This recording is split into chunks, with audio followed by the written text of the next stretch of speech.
5খন 6খন নিযুক্তিৰ সভা থাকিব আমি একেলগে কৰিলে বহুত দেৰি হৈ যায় যদি একেলগে সকলোকে মাতি দিও তেতিয়া ডিসেম্বৰ পাবগৈ পিছত আমি পিজি আৰু জিটি এপইন্টমেন্ট দিম তাৰ পিছত পুলিচৰ দিম তাৰ পিছত হেলথত দিম আৰু গ্ৰেড 3 আৰু গ্ৰেড 4 ৰ পোস্টিং বিলাক ৰেডি হৈ আছে তেনেকে গ্ৰেড 3 গ্ৰেড 4 ক দিম তানে সকলোৰে উপস্থিতি ফুকিয়াকৈ এখন অনুষ্ঠান পাতি আমি ল'ৰা ছোৱালীখিনি নিযুক্তি পত্ৰ দিম যাতে সকলোৱে গম পাব পাৰে এই বছৰ আমি তৃতীয় আৰু চতুৰ্থ শ্ৰেণীৰ চাহ বাগিচাৰ যুৱক যুৱতীৰ বাবে 3% চাকৰি ৰিজাৰ্ভ কৰিলো সকলোৰে উপস্থিতি ফুকিয়াকৈ এখন অনুষ্ঠান পাতি আমি ল'ৰা ছোৱালীখিনি নিযুক্তি পত্ৰ দিম যাতে সকলোৱে গম পাব পাৰে যে আমাৰ চাহ বাগিচাৰ ল'ৰা ছোৱালীৰ কাৰণে চৰকাৰী চাকৰি পাতি ৰিজাৰ্ভেশ্যন হৈছে কিন্তু তাতকৈ আগুৱাই গৈ আজি মই আপোনালোকৰ আগত ঘোষণা কৰিছো যে এই বছৰৰ পৰা আমি চাহ বাগিচাৰ যুৱক যুৱতীৰ কাৰণে এছিএছ এপিএছকে ধৰি ফাৰ্ষ্ট আৰু ছেকেণ্ড কেটেগৰীৰ চাকৰিটো আমি 3% ৰিজাৰ্ভেশ্যন দিয়াৰ আমি কাম কৰিম এই প্ৰচেষ্টাই চাহ বাগিচাত মেজিষ্ট্ৰেটৰ সৃষ্টি কৰিব চাহ বাগিচাৰ পৰা ডিএছপিৰ সৃষ্টি কৰিব আৰু চাহ বাগিচাৰ বহল সমাজখনে অসমৰ জনজীৱনলৈ আগবাঢ়ি যোৱাৰ সুবিধা পাব এই প্ৰচেষ্টাই চাহ বাগিচাত মেজিষ্ট্ৰেটৰ সৃষ্টি কৰিব চাহ বাগিচাৰ পৰা ডিএছপিৰ সৃষ্টি কৰিব আৰু চাহ বাগিচাৰ বহল সমাজখনে অসমৰ জনজীৱনলৈ আগবাঢ়ি যোৱাৰ সুবিধা পাব দ্বিতীয়তে মই বিশ্বাস কৰোঁ যে অসমৰ চাহ বাগিচাৰ শ্ৰমিকসকলে যেতিয়ালৈকে মাটিৰ অধিকাৰ নাপাব তেতিয়ালৈকে তেওঁলোকৰ জীৱন কেতিয়াও সুৰক্ষিত হ'ব নোৱাৰে আজিৰ পৰা 3 বছৰ আগতে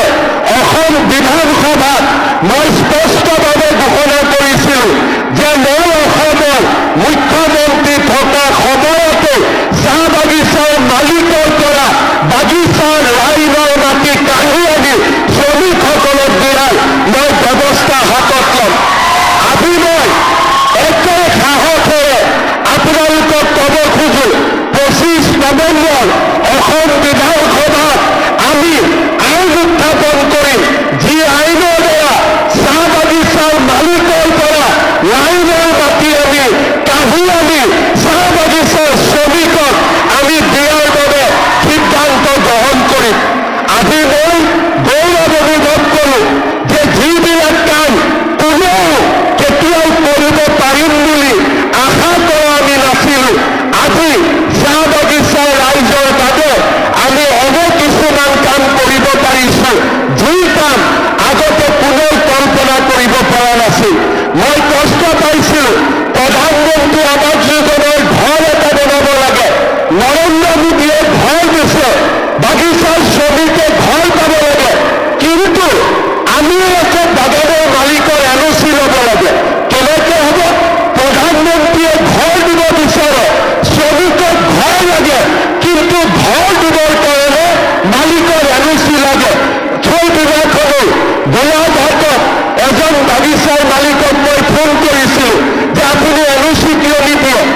শ্ৰদ্ধাৰ ৰাইজ,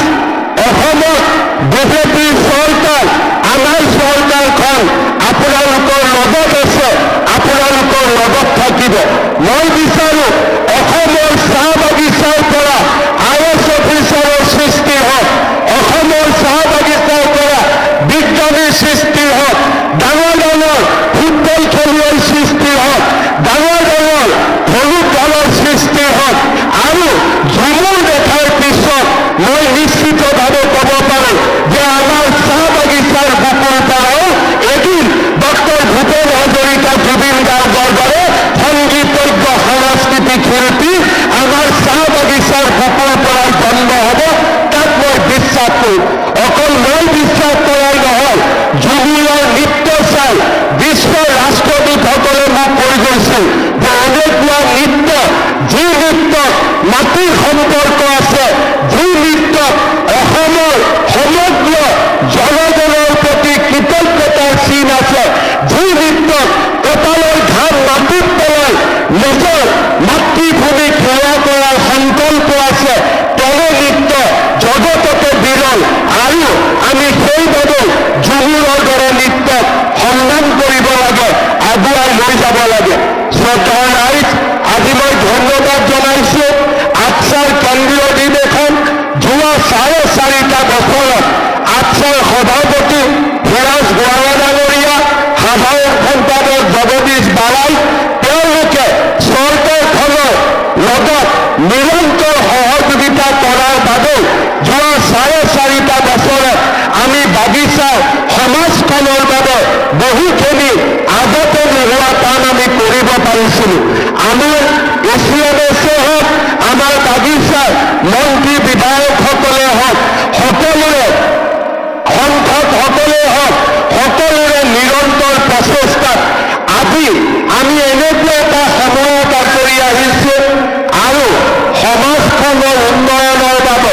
সমাজখনৰ উত্তৰণৰ বাবে আমি নিৰবিচ্ছিন্নভাৱে যোৱা 4.5 বছৰত আমি কাম কৰিবলৈ সক্ষম হৈছোঁ। আজি মই গৌৰৱেৰে সৈতে ক'ব পাৰোঁ, যোৱা 4.5 বছৰত অসমৰ চাহ জনগোষ্ঠীৰ লোকসকলৰ বিকাশ আৰু